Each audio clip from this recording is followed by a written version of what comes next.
Meus irmãos, eu os convido a abrirem comigo a santa palavra do Senhor nesta manhã, na Epístola aos Hebreus, capítulo 3.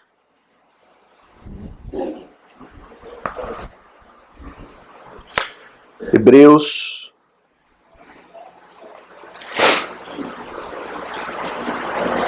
capítulo 3.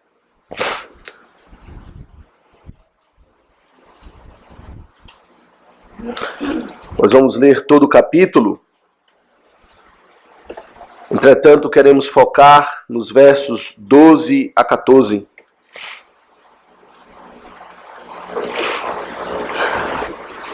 Mesmo assentados, irmãos, porém com atenção, vamos ouvir a palavra de Deus. Por isso, santos irmãos, que participais da vocação celestial, considerai atentamente o apóstolo e sumo sacerdote da nossa confissão, Jesus, o qual é fiel àquele que o constituiu, como também o era Moisés em toda a casa de Deus. Jesus, todavia, tem sido considerado digno de tanto maior glória do que Moisés, quanto maior honra do que a casa tem aquele que a estabeleceu. Pois toda casa é estabelecida por alguém, mas aquele que estabeleceu todas as coisas é Deus. E Moisés era fiel em toda a casa de Deus, como servo, para testemunho das coisas que haviam de ser anunciadas. Cristo, porém, como filho, em sua casa, a qual casa somos nós, se guardarmos firme até o fim a ousadia e a exultação da esperança. Assim, pois, como diz o Espírito Santo, hoje, se ouvirdes a sua voz, não endureçais o vosso coração como foi na provocação. No dia da tentação no deserto, onde os vossos pais me tentaram, pondo-me à prova, e viram as minhas obras por 40 anos. Por isso me indignei contra essa geração e disse: estes sempre erram no coração. Eles também não conheceram os meus caminhos. Assim jurei na minha ira: não entrarão no meu descanso. Tende cuidado, irmãos. Jamais aconteça haver em qualquer de vós perverso coração de incredulidade que vos afaste do Deus vivo. Pelo contrário, exortai-vos mutuamente cada dia, durante o tempo que se chama hoje, a fim de que nenhum de vós seja endurecido pelo engano do pecado. Porque nos temos tornado participantes de Cristo, se de fato guardarmos firme até o fim a confiança que desde o princípio tivemos. Enquanto se diz: hoje, se ouvirdes a sua voz, não endureçais o vosso coração, como foi na provocação. Ora, quais os que, tendo ouvido, se rebelaram? Não foram, de fato, todos os que saíram do Egito por intermédio de Moisés? E contra quem se indignou por 40 anos? Não foi contra os que pecaram, cujos cadáveres caíram no deserto? E contra quem jurou que não entrariam no seu descanso, senão contra os que foram desobedientes? Vemos, pois, que não puderam entrar por causa da incredulidade. Amém. Até aqui, meus irmãos, a leitura da palavra do Senhor. Vamos curvar a nossa fronte suplicar a Deus a sua graça, a sua misericórdia na exposição da sua santa palavra. Santo Deus, eterno Pai, aqui estamos mais uma vez diante da tua palavra, no teu santo dia. Ó Deus, estamos nesse deserto, por assim dizer, peregrinando, pois saímos da cidade da destruição, estamos caminhando rumo a Jerusalém celestial. E rogamos, ó Deus, que a tua palavra nos fortaleça, para que possamos perseverar nessa caminhada com Cristo. Possamos, ó Deus, vencer com Ele, para que nos seja concedida amplamente a entrada no teu reino. E contra nós não se diga aquilo que foi dito da geração de Israel: não entrarão no meu descanso. Abençoa o teu servo que fala contigo, concede-nos o teu Espírito, para que com fidelidade e com clareza a tua palavra seja exposta, pregada, para a edificação de todos nós, a começar de mim. Perdoa os nossos pecados, ó Deus, e nos abençoa. Oramos em o nome de Jesus. Amém. Congregação do Senhor Jesus Cristo, se você considerasse um estilo de vida que certamente levaria para o inferno, que estilo de vida você imaginaria? Certamente você pensaria, assim como eu, intuitivamente, pensamos naquelas pessoas que vivem vidas completamente promíscuas. Ou talvez naqueles que vivam na violência, no assassinato. Pessoas que são notórias pela prática da maldade e da vileza. Ou que se entregam sem freios a prazeres da carne. Olhamos para esses e pensamos, esses não entrarão no reino de Deus com toda certeza. E embora é verdade que a palavra de Deus mesmo nos diz que pessoas assim, que vivem no adultério, na violência, na imoralidade, não herdarão o reino de Deus, a verdade é que existe um pecado do coração, que por vezes passa despercebido aos olhos humanos, por vezes passa despercebido ao nosso próprio exame de nós mesmos. Mas existe um estilo de vida que certamente levará uma alma para o inferno.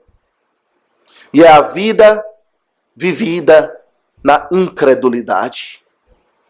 Pecado vil, mas que por vezes não enxergamos a vileza desse pecado, não percebemos o quão grave ele é, mas que ele está perto de todos nós.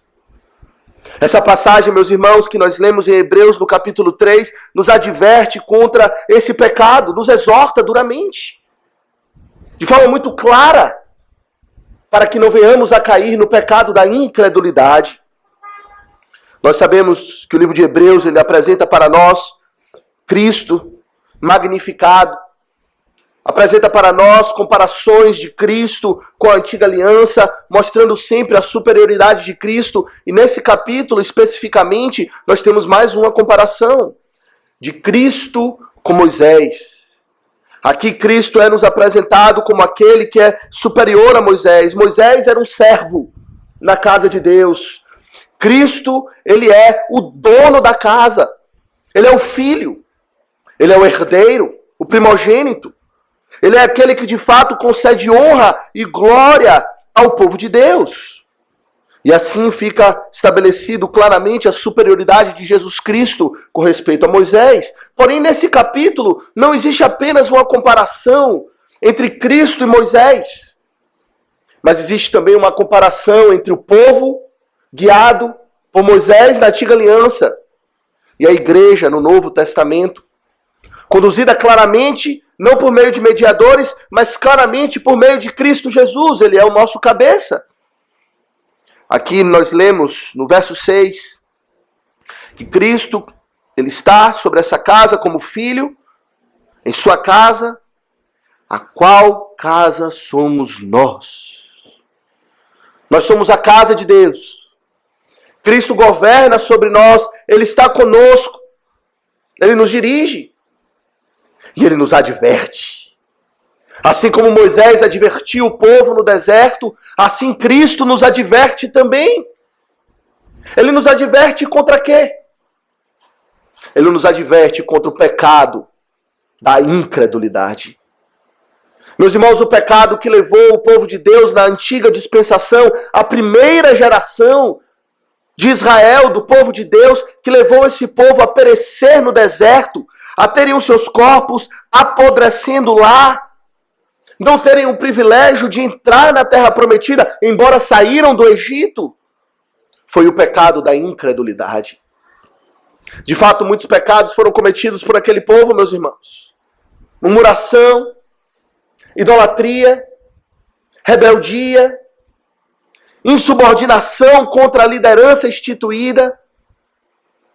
Mas em todos esses pecados está por trás, ou o pecado mãe, ou a raiz de todos eles está um coração incrédulo. Veja o que o Senhor diz aqui a respeito deles, no verso 10, quando diz que estes erram no coração.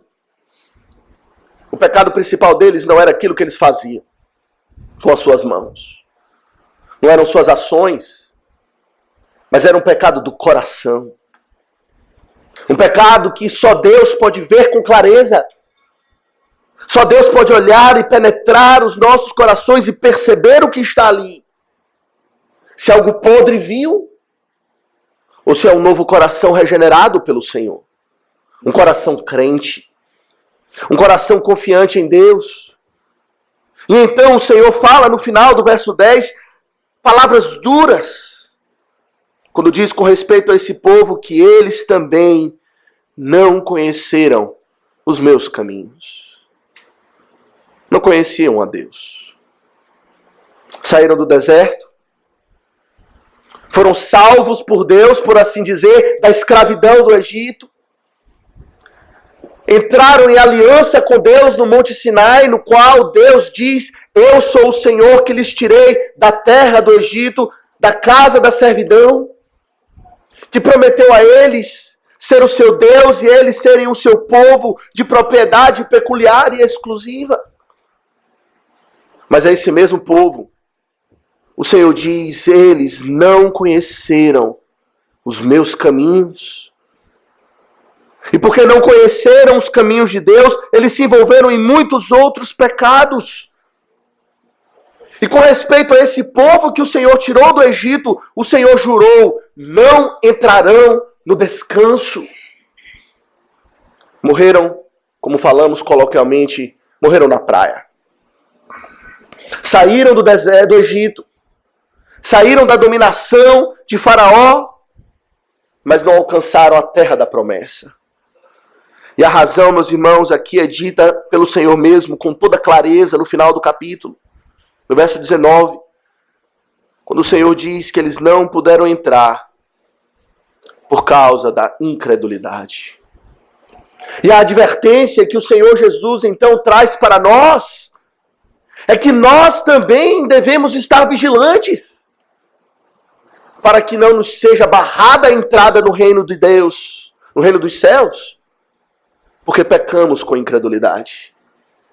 Meus irmãos, essa advertência aqui não é lançada àqueles que estão no mundo, que ainda estão no Egito, por assim dizer, mas é uma advertência que vem para a casa de Deus. Uma advertência contra a incredulidade. Assim, meus irmãos, então queremos considerar essa passagem, sobretudo os versos 12 a 14, onde há uma concentração na exortação contra a incredulidade, sobre o seguinte tema: o perigo da incredulidade. O perigo da incredulidade. Queremos considerar primeiro a advertência fornecida contra a incredulidade, no verso 12. Queremos considerar, em segundo lugar, a instrução do apóstolo sobre como lutar contra a incredulidade. E, em terceiro lugar, queremos considerar o encorajamento para lutar contra o pecado da incredulidade. Uma advertência, uma instrução e um encorajamento com respeito ao pecado e ao perigo da incredulidade. Meus irmãos, a primeira coisa que nós vemos aqui então, já no verso 12, é uma advertência muito contundente, muito enfática, da parte do autor bíblico, com respeito ao perigo da incredulidade. Veja no verso 12, ele diz: tende cuidado, irmãos, jamais aconteça haver em qualquer um de vós um perverso coração de incredulidade que vos afaste do Deus vivo. Uma palavra clara, não é? Como é bom que a palavra de Deus fala conosco com clareza. A palavra de Deus, meus irmãos, não fala em termos dúbios com respeito aos perigos da fé, com respeito aos perigos do pecado. A palavra de Deus é clara, as advertências são contundentes, enfáticas, repetidas pelo Senhor muitas vezes, para que não venhamos correr o perigo de dizer: não entendi. O que é que Deus requer de nós? A advertência do Senhor é muito clara aqui. Tende cuidado, irmãos. Jamais aconteça haver em qualquer um de vós um perverso coração de incredulidade que vos afaste do Deus vivo. Meus irmãos, dentro dessa advertência contra a incredulidade, o apóstolo, ele exalta, ou ele enfatiza, melhor dizendo, o perigo, o mal, a vileza do pecado da incredulidade. Ele apresenta para nós algumas características desse pecado. Primeiro, ele diz que é um pecado que pode alcançar qualquer um de nós. Qualquer um de nós está sujeito, ou correndo risco de cair nesse pecado. Quando consideramos alguns pecados, e talvez aqueles pecados mais vis, que certamente vêm à nossa mente, quando pensamos em pessoas que certamente estão caminhando a passos largos para o inferno, pensamos em alguns pecados que talvez nunca nos alcançarão. Assassinato, dependência química de drogas, ou uma vida promíscua de forma terrível. Talvez você pense: o Senhor tem me livrado desses pecados. E talvez para você nunca seja uma tentação vir a assassinar alguém, ou se entregar ao prazer das drogas, ou coisas do tipo. São pecados que são distantes. Pecados que talvez não lhe tentem ao coração. Mas o pecado da incredulidade, meus irmãos, não se engane, está perto de cada um de nós. Veja a quem ele escreve, meus irmãos. Ele não escreve a aqueles que estão no mundo, mas ele escreve: irmãos. Tende cuidado, irmãos. Aqueles que fazem parte da família de Deus, aqueles que eu posso chamar irmãos meus em Cristo Jesus, a vocês, que fazem parte da família da fé, diz o apóstolo. Tomem cuidado com o perigo da incredulidade. É um pecado que jaz à porta de todos nós. Veja como ele se refere a esses irmãos. Olhe no início do capítulo, no verso 1. Quando ele vai advertir esse povo contra a incredulidade, ele fala: por isso, santos irmãos, que participais da vocação celestial. É assim que ele se refere a essas pessoas. São irmãos santos, aqueles que foram separados por Deus, que, por assim dizer, pelo menos externamente, saíram do Egito, foram separados do mundo, irmãos santos, que participam da vocação celestial, que foram chamados pelos céus, receberam um chamado divino para abraçar o Evangelho, e que professaram certamente publicamente a sua fé, e disseram: não mais pertenço a esse mundo. Fomos lavados e regenerados, recebemos a água do batismo. Pertencemos a um povo separado. A esses, ele diz: tende cuidado contra o pecado da incredulidade. E ele diz, para que fique claro, que ele não está se referindo a um ou outro dentro da igreja. Ele fala, no verso 12, tende cuidado, irmão, jamais aconteça haver em qualquer de vós. Qualquer um. qualquer um de nós, não deve jamais se considerar acima da possibilidade de cair em incredulidade. Talvez você pense, jamais farei isso. Talvez você diga em seu coração, como disse Pedro para o Senhor Jesus: Senhor, ainda que precise morrer, jamais te abandonarei. Talvez você diga isso.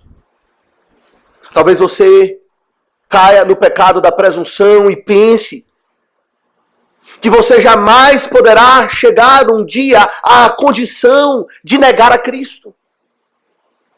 E dizer, não me identifico com Ele, não tenho mais interesse nele. Não se engane. Vigie o seu coração. Tende cuidado, irmãos e irmãos santos, que participaram da vocação celestial, que receberam o chamado externo do Evangelho, que professaram a fé em Cristo publicamente. Qualquer um, começar do púlpito, daqueles que ocupam o púlpito, daqueles que ocupam concílios, lideranças, ou daqueles que frequentam a igreja há muito tempo. Talvez foram batizados na sua infância e durante toda uma vida têm seguido a Cristo. Não se engane. Esse é um pecado que jaz à porta de todos nós. Quando se pensa em, por exemplo, pessoas que dificilmente cairiam no pecado da incredulidade, que você pense, não, esse aqui não vai cometer esse pecado. São os nossos primeiros pais, não é? Adão e Eva. Perfeita comunhão com Deus. Corações livres da poluição do pecado, da soberba, da arrogância. Criados santos, na imagem, refletindo a imagem de Deus, porém foi por meio da incredulidade que eles vieram a cair. Não foi assim que a serpente tentou os nossos primeiros pais, colocando no coração deles a dúvida se de fato a palavra de Deus era verdadeira, se aquilo que Deus disse realmente era do jeito que Deus falou. A incredulidade tomou conta do coração dos nossos primeiros pais e os levou à ruína. Se eles caíram, porque nós não podemos? Porque nos consideramos acima dessa possibilidade, não devemos. É uma advertência que vem da parte do apóstolo para todos nós. Mas a maldade, meus irmãos, do pecado, da incredulidade, não está apenas porque é um pecado que pode acometer a cada um de nós, mas é um pecado que tem uma vileza peculiar, diferente dos demais pecados. Temos dificuldade em enxergar a vileza da incredulidade, não é? Facilmente identificamos o mal ou a vileza de outros pecados crassos, como alguns que eu já mencionei, o assassinato ou o adultério. Pecados que, se cometidos por um membro da igreja, conselho algum teria nenhuma hesitação em disciplinar ou até mesmo excluir da igreja. Mas temos dificuldade, por vezes, em perceber a vileza do pecado da incredulidade. Mas a incredulidade, meus irmãos, é um pecado que tem uma vileza totalmente peculiar. Porque é um pecado que é cometido diretamente contra a honra de Deus. Os demais pecados que cometemos nessa vida, por vezes são pecados que cometemos contra nós mesmos. Por vezes pecamos contra o nosso corpo, por exemplo, quando entregamos o nosso corpo aos prazeres. Existem pecados que cometemos contra o próximo, quando nos iramos, quando roubamos. Mas a incredulidade, meus irmãos, ela tem uma vileza especial, pois a incredulidade é um pecado diretamente contra Deus. A incredulidade é dizer que Deus não é confiável, que Deus é mentiroso, que a sua palavra não é suficiente para guiar a nossa vida. A incredulidade, meus irmãos, é dizer que Deus é falso. E não existe pecado maior do que pecar contra a honra do próprio Deus. do que acusá-lo de mentira, do que desconfiar da capacidade e do poder de Deus. Você percebe que quando você tem dificuldade para crer e você age em incredulidade no seu coração, que você está, por assim dizer, cuspindo na face de Deus e dizendo: eu não creio no que o Senhor está falando. A sua palavra não é fiel. As suas motivações, talvez, não são justas e verdadeiras. Meus irmãos, isso se torna ainda mais grave quando consideramos não apenas a fidelidade de Deus, pois Ele é fiel sempre, Ele jamais mente, mas consideramos a sua fidelidade à luz da sua bondade. Ele é fiel, fiel na sua salvação para conosco. Não foi assim que o povo pecou? O povo pecou contra um Deus que lhe salvou, por assim dizer. O povo pecou contra um Deus que tirou aquele povo do Egito com mão forte, braço estendido, manifestando as suas maravilhas, manifestando os seus prodígios, o fazendo de uma forma que Deus arquitetou todas as coisas para que ficasse magnificado e exaltado, que verdadeiramente foi Deus quem os tirou de lá. O Senhor endureceu o coração de Faraó para esse propósito, não é? Para manifestar a sua glória, manifestar que de fato ele milagrosamente cuidou desse povo. É dito que o Senhor ouviu o clamor do povo, do sofrimento que o povo estava passando no Egito. O Senhor atendeu para o clamor deles, respondeu-lhes a oração, veio ao seu encontro. Mas o povo murmurou. A primeira geração, não foi a segunda geração, que talvez já tinha se esquecido do que Deus fez. Não foi a terceira geração, que por influência de outros povos, acabou se esquecendo daquele passado longínquo, quando Deus havia operado milagres no Egito. Foi a primeira geração. Foi o povo que viu todas as coisas, viu os milagres de Deus, viu as 10 pragas, e viu como Deus os preservou, os distinguiu, os vocacionou divinamente para constituí-los como um povo, como Deus prometeu abençoá-los. E para com esse Deus é que eles se viram para ele e dizem: eu não creio no Senhor. Eu não creio nas tuas promessas.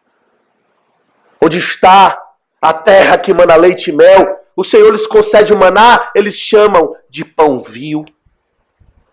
Pois eles preferem as cebolas do Egito. Preferem os alhos, como diz o texto. A carne, o pecado. Eles preferem os prazeres que eles poderiam desfrutar lá, do que estar com o Senhor no deserto, embora o Senhor lhes prometesse com clareza lhes ser fiel. O Salmo 106, verso 24, diz que eles desprezaram a terra aprazível e não deram crédito à palavra de Deus. Eles desprezaram não apenas Deus, eles desprezaram a bondade de Deus. Não é um pecado vil? Especialmente vil. Por isso que o texto diz: tede cuidado, irmãos, jamais aconteça haver em qualquer um de vós um perverso coração de incredulidade.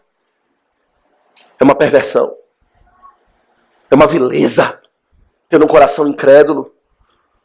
E muitas vezes nós temos dificuldade de enxergar isso, dificuldade de reconhecer a vileza da incredulidade.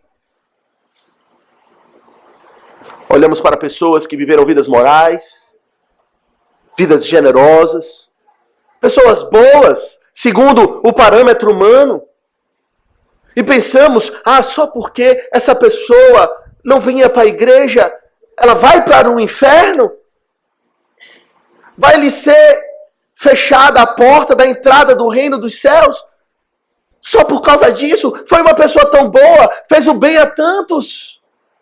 A tantas pessoas, teve uma vida dedicada às boas obras. Como pode tal pessoa ir para o inferno? Você pensa assim. Você tem dificuldade de compreender a justiça de Deus em mandar para o inferno pessoas que chamamos de boas porque eram incrédulas? Se temos dificuldade com isso, meus irmãos, significa que temos uma visão muito baixa a respeito de Deus, da honra de Deus. Porque a incredulidade ofende a Deus mais do que a nossa própria honra. Quando é um pecado contra nós, contra a nossa própria honra ou contra o nosso próprio nome, levantamos em santa indignação e ira. E reconhecemos claramente que tal pessoa merece ser punida. Mas quando é a honra de Deus que é ferida, não nos escandalizamos.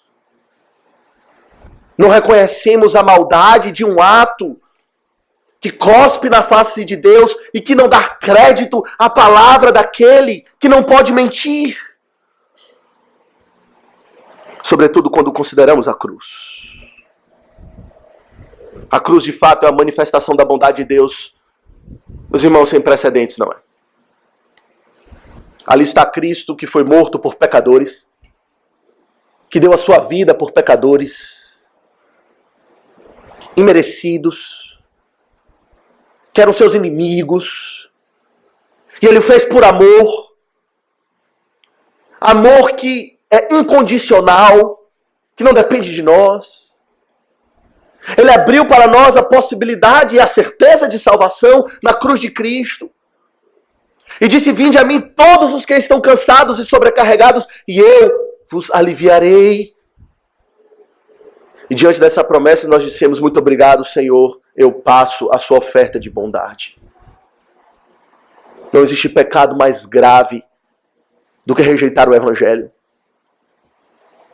Não existe coração mais vil e perverso do que aquele que diz não para o Evangelho do Senhor. Não, obrigado, estou bem em mim mesmo. Eu sou bom o suficiente a ponto de não precisar de Deus. Não existe nada mais perverso do que isso. É justo quando o Senhor manda para o inferno pessoas que rejeitaram a sua salvação. É um pecado grave. É um pecado grave porque é um pecado, como falamos em primeiro lugar, universal, está perto de todos nós. É um pecado grave porque é um pecado que fere a honra do próprio Deus, é uma provocação contra Deus, mas é um pecado grave, meus irmãos, em terceiro lugar, porque é um pecado que nos afasta de Deus. Nos separa de Deus. É isso que lemos no verso 12, não é? Tende cuidado, irmãos. Jamais aconteça haver em qualquer de vós perverso coração de incredulidade que vos afaste do Deus vivo. Que vos distancie de Deus. Meus irmãos, a verdade é que somos pecadores. Pecamos sem nem perceber. Pecamos por ignorância. Pecamos por vezes de forma voluntária os mais diferentes pecados. E pedimos perdão e Deus perdoa. O fato de pecarmos esse ou aquele pecado em si não nos separa de Deus. Pois Deus nos cobre, Ele cobre os nossos pecados com o sangue de Jesus. Ele nos purifica, Ele nos perdoa. Ele faz isso diariamente. Meus irmãos, diariamente devemos pedir perdão a Deus pelos nossos pecados. E o relacionamento com Deus continua. Mas existe um pecado que nos separa de Deus. Que o relacionamento não irá continuar, por assim dizer. O pecado da incredulidade. A palavra que aqui é traduzida, que vos afaste do Deus vivo, é a palavra que no grego é a chamada palavra apostasia. Que o leve a apostatar de Deus. A incredulidade, meus irmãos, é equivalente à apostasia. A negarmos a Deus completamente. A romper relações com Deus. Eu penso no casamento. No casamento, quantas vezes nós pecamos contra os nossos cônjuges, não é? Damos um curso para noivos. E um dos pontos principais do curso é o perdão. É um elemento tão fundamental, não é? No casamento. aprender a perdoar e também sermos perdoados, porque pecamos constantemente um contra o outro, mas esses pecados não abalam a união matrimonial. Os pecados continuam, ou melhor dizendo, o casamento continua mesmo diante de pecados que são cometidos. Mas o adultério ele rompe a aliança. Assim é a incredulidade. A incredulidade é adultério espiritual. É pecar contra Deus de uma maneira que nos afasta de Deus, que nos separa de Deus. E eu lhe pergunto, por que você colocaria em risco a sua relação com o próprio Deus? Pecando com incredulidade. Dizendo a Deus, Senhor, eu não confio na tua palavra. Ela não me é suficiente, ela não me consola, ela não me traz paz, ela não me tranquiliza o coração. Ela não me impede de murmurar constantemente. Por que fazemos isso? Porque não tememos pecar contra Deus com incredulidade. Existem coisas que nos tiram o sono, não é? O risco de perder um emprego. Ou de passar por uma aflição, talvez uma doença. Coisas dessa vida, tem coisas dessa vida que nos tiram o sono. Mas se estamos trilhando o caminho da incredulidade, por vezes fazemos isso sem nos preocupar, sendo que corremos o risco de perder Deus. Essa é a exortação que vem para nós com toda a contundência da parte do apóstolo. Tenha cuidado, irmãos. Não tenha um coração incrédulo que lhe distancie de Deus e que você venha a apostatar da fé. É um perigo, meus irmãos. É um pecado grave. Incredulidade não é brincadeira. Ela nos seduz. Ela nos endurece o coração. Ela nos afasta de Deus. É um perverso coração que é cheio de incredulidade. Mas graças a Deus o apóstolo não apenas nos adverte com respeito à vileza desse pecado, mas ele também aponta para nós o caminho. Ele nos instrui com respeito a como devemos guardar o nosso coração e nos proteger de certa forma contra esse perigo, esse mal tão vil, tão perigoso que é a incredulidade. Ele nos dá instruções preciosas. Verso 13.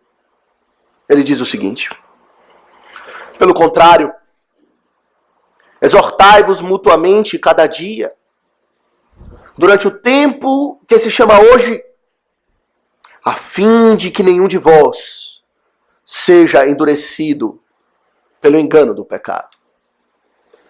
Aqui o apóstolo, meus irmãos, ele apresenta para nós um remédio, uma instrução muito eficaz, muito importante na luta contra a incredulidade. Existem outros remédios, não é apenas esse. Existem outras medidas que devemos tomar para, de fato, estarmos batalhando contra a incredulidade, para que o nosso coração não venha a ser enganado pelo pecado. Mas aqui ele apresenta para nós um remédio muito eficaz, uma instrução que, se viermos a negligenciar, corremos o risco sério de apostatar da fé. E a instrução diz respeito, meus irmãos, ao nosso envolvimento com a igreja do Deus vivo. Percebe isso? Tende cuidado, irmãos, jamais aconteça ver em qualquer um de vós perverso coração de incredulidade que vos afaste do Deus vivo. Pelo contrário, exortai-vos mutuamente cada dia, durante o tempo que se chama hoje. Meus irmãos, a batalha pela fé não é uma batalha privada. Não é uma batalha que devemos nos envolver ou batalhar sozinhos. Mas é uma batalha que batalhamos como igreja, juntos, na comunidade da fé. É isso que ele nos diz quando ele fala que devemos nos exortar mutuamente a cada dia, durante o tempo que se chama hoje. Meus irmãos, de fato, a fé ela tem um componente privado. Pois eu não posso crer por você. Você não pode crer por mim. Nós não podemos crer em lugar dos nossos filhos. Cada um de nós deve exercer a fé de forma individual, de forma particularizada. Mas a fé ela tem um componente corporativo também, pois quando cremos, nós não apenas estamos unidos a Cristo, mas estamos agora unidos ao seu corpo. Crer significa estar enxertado na família de Deus, no corpo de Cristo. Fazemos agora parte da igreja. Por isso ele fala igreja, ele não fala indivíduos, ele fala irmãos. Ele fala uma igreja para que juntos batalhem pela fé. Tão importante, não é? A confissão de fé, no capítulo 26, no parágrafo 1º, quando fala da comunhão dos santos, fala que temos uma obrigação de executar os nossos deveres, tanto público como privado, para conduzir ao bem mútuo, tanto com respeito ao homem interior quanto ao homem exterior. Quando proclamamos a nossa fé em Jesus Cristo, temos responsabilidades para com Deus, mas temos agora responsabilidades para com o próximo, para nos conduzir de tal maneira a promover a fé do próximo, a sustentá-lo também na fé no Senhor Jesus Cristo. Devemos nos exortar mutuamente a cada dia. E a razão, meus irmãos, são várias. Em primeiro lugar, por causa do pecado que nos engana. É isso que ele diz no final do verso 13, não é? Pelo contrário, exortai-vos mutuamente durante o tempo que se chama hoje, a fim de que nenhum de vós seja endurecido pelo engano do pecado. Meus irmãos, a incredulidade, ela não chega para nós mostrando-se como um bicho-papão, com garras afiadas, dentes afiados, se mostrando para nós como se fosse um demônio, nos assustando a ponto de correr. A incredulidade, ela chega de forma sorrateira, como Satanás o fez com Adão e Eva no Jardim do Éden. E por meio do pecado, ela vai nos enganando, nos seduzindo. Ela vai nos atraindo sorrateiramente. E por vezes já nos vemos naquela condição onde estamos completamente seduzidos pelo pecado, quase que hipnotizados. Pouco a pouco, somos atraídos para longe de Deus. E fazemos isso às vezes sem nem nos aperceber. E por isso precisamos de irmãos que vão nos acordar, que vão nos pegar pelo pescoço e dizer: acorda desse transe. Você não percebe que está trilhando o caminho do pecado e do mal? Precisamos uns dos outros para nos esbofetear a face, por assim dizer: acorda. Você está sendo enganado pelo pecado. Quantas vezes nós já testemunhamos isso na igreja, não é? Vemos pessoas que antes caminhavam bem conosco, mas que foram sendo seduzidos pouco a pouco. E às vezes mesmo depois de muitas advertências, continuam. E chega a um ponto onde essa pessoa não mais se torna reconhecida. Parece que não era a mesma pessoa que conhecemos anteriormente.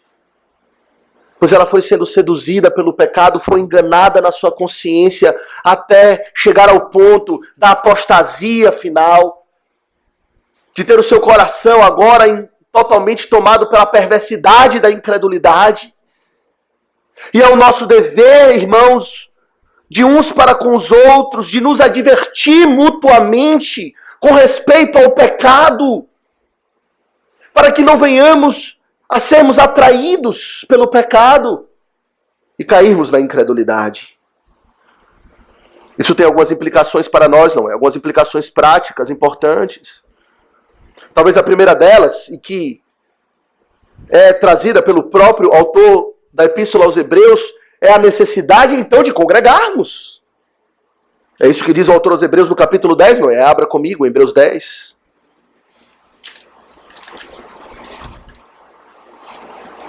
Hebreus 10, no verso 24, o autor nos adverte, verso 24 e 25, a não deixarmos de congregar. Veja no verso 25, ele diz, não deixemos de congregar-nos, como é costume de alguns. Essa é a sua advertência. É uma implicação que ele traz daquilo que ele já tinha dito no capítulo 3. Não abandone a igreja. Não deixe a comunhão dos santos, como é costume de alguns naquele tempo, já tinham os desigrejados. Já tinha aqueles que pensavam que poderiam viver a vida da fé de modo privado. Ele e Deus sozinho. Não há nada novo debaixo do sol. Já dizia Salomão. Aqueles que pensam que na sua arrogância podem perseverar na fé, sem a ajuda de irmãos. E veja interessante qual é a ênfase dessa advertência aqui no capítulo 10. Alguns pensam assim, não deixe de congregar para que você não perca o sermão. É muito importante. Para que você não deixe de cultuar a Deus. É muito importante.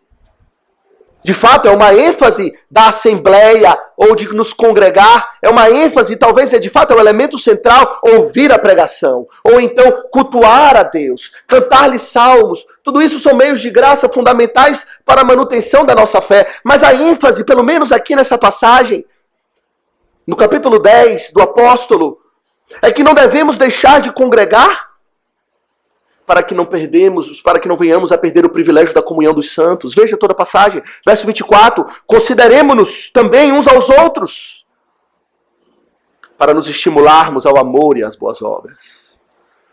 E não deixemos de congregar-nos como é costume de alguns, antes façamos admoestações.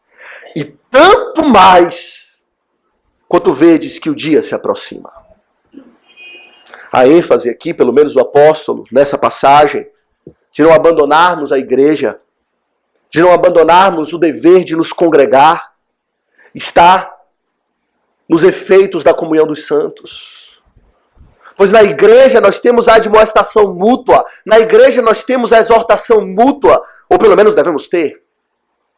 Na igreja nós temos a oportunidade de nos encorajar e nos estimularmos ao amor e às boas obras, de nos advertir mutuamente contra o engano do pecado, de fortalecer a fé uns dos outros. É muito importante a comunhão dos santos, eu diria, é mais do que importante, é fundamental, é vital para a manutenção da sua fé e da minha fé vivermos como igreja. Do contrário, corremos o risco da apostasia. É como o corpo, não é? O corpo são muitos membros distintos, operam de forma individualizada. Mas o que acontece se arrancarmos um desses membros, talvez um dedo, e lançarmos no canto, deixarmos lá? Aquele dedo certamente apodrecerá, não? Sem dúvida alguma. É isso que vai acontecer. E é esse o risco que você corre com respeito à sua fé, se você se separa do corpo. Se você não mais vive em unidade. Se você não mais continua a congregar. Se você não se expõe à exortação mútua. A primeira implicação, meus irmãos, e a aplicação mais óbvia é essa: não abandone a igreja. Pois a fé, ela é sustentada na comunidade da fé. Uns com os outros, somos dependentes uns dos outros. Não abandone a igreja.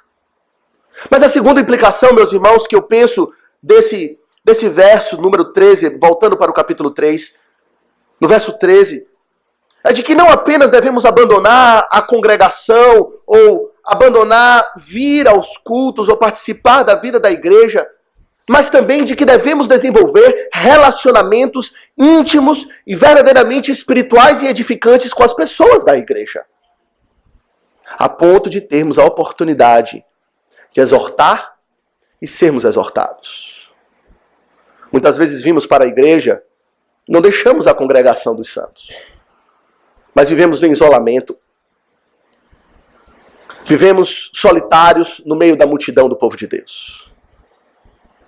Nos isolamos, criamos a nossa bolha, não permitimos que ninguém adentre a nossa intimidade e muito menos ouse proferir qualquer palavra de exortação contra nós.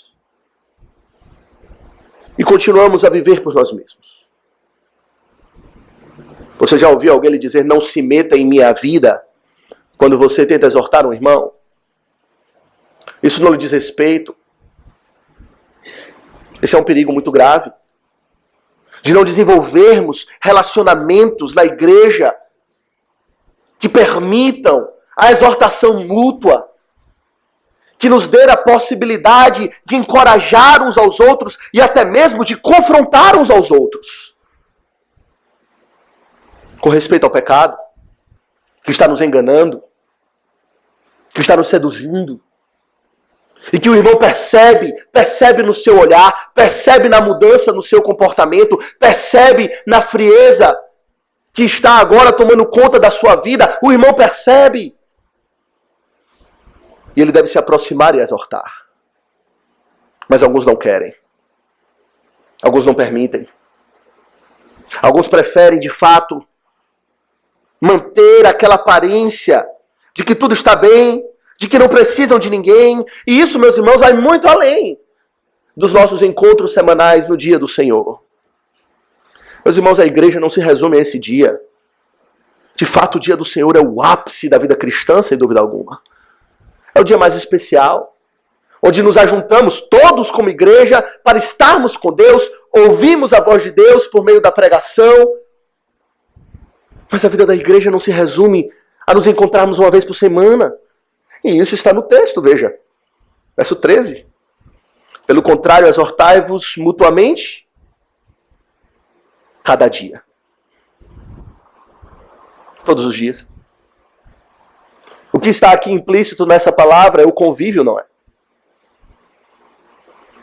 Se de fato devemos exortar, temos intimidade para exortar e não fazer isso meramente uma vez por semana, mas a cada dia, está aqui implícito que devemos ter relacionamentos íntimos uns com os outros na igreja. Conviver uns com os outros. E isso não acontece. Isso não tem acontecido. É tão difícil manifestar ou desenvolver relacionamentos íntimos na igreja. E eu penso que uma das razões para isso é o orgulho e a soberba. Sabe por quê? Porque se desenvolvermos relacionamentos íntimos, nós estamos mostrando o quão vulneráveis nós somos. O quão fraco nós somos, na verdade. Distante, podemos facilmente pintar de fariseu, de zeloso, de irrepreensível. Mas de perto, os nossos pecados se evidenciam. E não queremos passar por isso. Não queremos passar por essa experiência desgastante e até mesmo humilhante de ter as nossas fraquezas, os nossos pecados evidenciados para outros. E por vezes não queremos, como já falamos aqui, que os outros se metam em nossa vida e nos apontem pecado. Logo nos colocamos na defensiva, logo justificamos o nosso comportamento, logo afastamos os outros, mantemos distantes de nós. E a razão disso é a soberba. Pecado tão perto da incredulidade. É a soberba. Pensei numa ilustração até mesmo um pouco cômica, mas que é verdade. Quantos homens não morrem de câncer porque não querem se submeter a um exame de próstata? Humilhante, não é? Alguns pensam. Tem que se submeter a isso? Esse exame tão difícil, tão estranho, que não é natural para o homem. Eu prefiro morrer de câncer do que fazer isso porque eu sou homem. E quantas vezes fazemos isso com a nossa fé? Preferimos morrer pela incredulidade, pouco a pouco, sendo seduzidos pelo engano do pecado, o pecado se espalhando em nosso coração até dar metástase. E você sucumbir na fé, em apostasia final, você prefere isso do que se expor a um exame humilhante da sua verdadeira condição espiritual de uns para com os outros.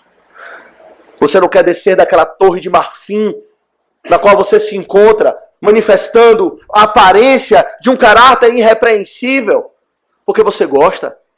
Eu gosto, gostamos da adulação, da imagem de irrepreensível, e mantemos as pessoas distantes.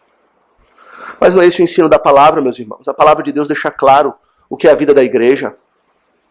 É a vida da exortação mútua. E essa exortação vem da liderança, claro. Vem dos pastores, dos presbíteros, que talvez mais do que todos têm a responsabilidade sim de exortar, mas não é limitado a eles. A exortação vem uns dos outros, dos irmãos na fé, daquele que está sentado ao seu lado, que também tem pecados, que também precisa da sua exortação em um outro momento, talvez. Precisamos uns dos outros. Alguns dizem, talvez do pastor eu ouça, de você não. O pastor pode falar. Você não pode falar nada da minha vida. Não se meta. Alguns são tão melindrosos que a primeira exortação que recebe de algum irmão, a pessoa se fecha ainda mais. Se distancia ainda mais. E nisso vai se entregando ao perigo da incredulidade. Meus irmãos, não é esse o ensino da palavra de Deus. Tiago 5, verso 16 diz, confessai, pois, os vossos pecados uns aos outros. E orai uns pelos outros para serdes curados. Muito pode, por sua eficácia, a súplica do justo. Confessai, orai uns pelos outros. Mostrem-se vulneráveis. Meus irmãos, não devemos viver uma vida ou uma comunidade de hipócritas. Que não sabe que tem pecado em sua vida. Você pode enganar o irmão do lado, não engana Deus, não engana nós, não engana a mim. Todos sabemos que lutamos, sabe por quê? Porque isso é comum a todos nós. Todos lutamos contra o pecado. Você acha que você vai nos escandalizar, nos surpreender, a mostrar que você também é um pecador? Essa é a instrução da palavra de Deus. Romanos 12, 13. Compartilhai as necessidades dos santos. Sustentai uns aos outros. Provérbios 27, 17. Como ferro com ferro se afia, assim o homem a face do seu amigo. Ou podemos parafrasear Salomão. Assim como ferro com ferro se afia, assim o homem a face do seu irmão em Cristo. Daquele que caminha com você na caminhada da fé. Que está trilhando o mesmo deserto que você está trilhando para perseverar em Cristo. Meus irmãos, precisamos desenvolver relacionamentos na igreja que não são superficiais, mas que são relacionamentos maduros, que dá lugar para a exortação. Não basta ter relacionamento com crente, mas é preciso ter um relacionamento verdadeiramente edificante com crentes. Por vezes temos amizade com crentes que não nos edificam em nada. Que a forma como conduzimos a nossa amizade é meramente com superficialidades, que não difere das amizades com o mundo. Temos amizade para nos confraternizar, para bater um baba, para ir para o cinema, para jogar um jogo ou fazer qualquer coisa, nos divertir, e tudo isso é muito bom. Mas não edifica. Se a exortação é deixada de fora, se estamos prontos a romper a amizade no primeiro momento que a exortação chega, mostramos que preferimos a superficialidade e o isolamento do que o remédio que Deus prescreveu para nos proteger contra a incredulidade. Que tipo de relacionamento você tem com os irmãos da igreja? Você é vulnerável? Você se abre? Ou você continua vivendo a vida da hipocrisia? Mas por outro lado, você também está disposto a exortar? Ou você prefere não falar nada para não ofender o irmão? Às vezes vemos o irmão em pecado, sendo enganado e seduzido pelo engano do pecado, e preferimos nos omitir. preferimos não falar nada para não criar uma situação constrangedora. Ou para que o irmão não venha a se magoar. Quantas vezes isso acontece? Quantas vezes você chega para exortar e toma um coice? Ou uma mordida? Paciência é a vida. É esperado disso, daquele que está seduzido pelo engano do pecado? Quantas vezes nós não fazemos isso? Mas que não venhamos a nos omitir, deixando de exortar mutuamente aqueles que estamos vendo claramente que estão no engano do pecado, caminhando para a incredulidade. Meus irmãos, o remédio que Deus prescreveu para defender a fé, ou para sustentar a fé particular, é a vida da igreja. Não somos independentes uns dos outros. Devemos praticar a hospitalidade. O próprio autor aos Hebreus vai falar isso mais para frente. Que é uma forma de cultivar esse relacionamento íntimo. Convide pessoas para a sua casa, para um jantar, para um almoço, no qual você possa ter uma conversa íntima com uma família ou uma pessoa.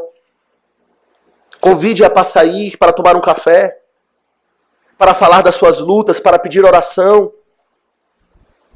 E assim aprofunde, conheça a vida uns dos outros, conheçam-se uns aos outros. Não apenas o pastor deve fazer isso, os presbíteros e a liderança, mas a igreja uns para com os outros também. Para que possamos estar mutuamente protegidos contra a incredulidade que nos afasta do Deus vivo. E meus irmãos, o apóstolo aqui em terceiro lugar, de forma mais breve, ele nos apresenta também um encorajamento. Ele nos fala, ele nos deu advertências, no verso 12, com respeito ao perigo da incredulidade. Ele nos deu instruções sobre como lutar contra o pecado da incredulidade, no verso 13. Mas no verso 14, ele nos dá um encorajamento para perseverar assim, lutando pela fé, lutando contra a incredulidade e o pecado que nos engana. E o encorajamento, meus irmãos, não é outro senão a pessoa do Senhor Jesus Cristo. É isso que ele diz no verso 14, não é? Porque nos temos tornado participantes de Cristo, se de fato guardarmos firme até o fim a confiança que desde o princípio tivemos. Aqui o apóstolo, meus irmãos, ele nos apresenta Cristo como a recompensa da fé. Meus irmãos, o relacionamento de Cristo é um relacionamento multifacetado. Cristo, ele é, em primeiro lugar, o objeto da nossa fé. Pois cremos nele. Cremos na sua pessoa, na sua obra, nas suas promessas. Cristo é o objeto da fé. Mas Cristo também é a base da fé. Cremos porque sabemos que Cristo é confiável, porque a sua palavra pode ser crida. Porque ele já foi evidenciado como justo e verdadeiramente Filho de Deus. Mas Cristo também, ele é o objeto da fé, ele é a base da fé, mas ele é o autor da fé. É ele que nos dá fé, não é? Ele é o autor e consumador da fé, Jesus Cristo, é assim que ele é chamado na palavra de Deus. Por meio do seu Santo Espírito, ele nos concede fé nele mesmo. Cremos porque Cristo nos chama para crer, por isso que somos vocacionados para crer. Vocacionados por Cristo. Mas Cristo, meus irmãos, também ele é a recompensa da fé. É o maior prêmio da fé. De mantermos firme até o fim, a confiança, de não sucumbirmos no deserto. É saber que ao chegar na Canaã celestial, receberemos Cristo. Nos encontraremos com Ele. Essa é a sua maior esperança. Quando você pensa em perseverar na fé, você pensa motivado pela certeza de que ao chegar lá, você estará com Cristo. E você o verá face a face. Esse é um encorajamento. Mas o apóstolo, veja, ele não está dizendo exatamente isso. Ele não está colocando Cristo como uma recompensa futura da fé. Mas ele está dizendo que Cristo é uma recompensa presente para aqueles que perseveram na fé. Pois ele diz, se você tem perseverado, se você de fato tem lutado pela fé e demonstrado que a sua fé é genuína, Que de fato você não tem brincado com o pecado, sendo seduzido pelo pecado, que de fato você está se exercitando numa fé viva e operante. Então ele diz, nós já somos, já agora, no presente, participantes de Cristo. Esse é o encorajamento. Que Cristo é nosso agora. Que já estamos em união com Ele. Isso não é precioso? Saber que se perseveramos, isso é uma evidência de que a nossa fé é genuína. E, na verdade, essa é a grande divisão, não é? Aqueles que dizem crer, mas não creram verdadeiramente, e que virão a apostatar da fé, são aqueles que nunca se tornaram participantes de Cristo. Nunca estiveram verdadeiramente em união com Ele. Mas se cremos em Cristo e cremos de modo perseverante, enfrentando as lutas, as batalhas, as dificuldades, os desânimos, os desapontamentos, os pecados, batalhamos de forma diligente e tenaz contra o pecado, e enfrentamos o deserto, o calor, as armadilhas, as tentações, as provações, as privações, as dificuldades, os inimigos, o caminho estreito, firmes em Cristo.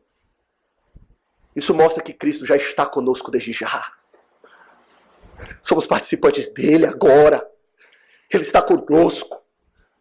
Esse é o encorajamento. O encorajamento que ele está dando aqui é o encorajamento da certeza da fé. Se você persevera na fé, você vai ter para você mesmo a certeza de que a sua fé é verdadeira. Isso lhe trará gozo na alma. Pois você saberá, eu sou de Cristo e Cristo é meu. E ter a plena certeza dessa verdade, meus irmãos, é suficiente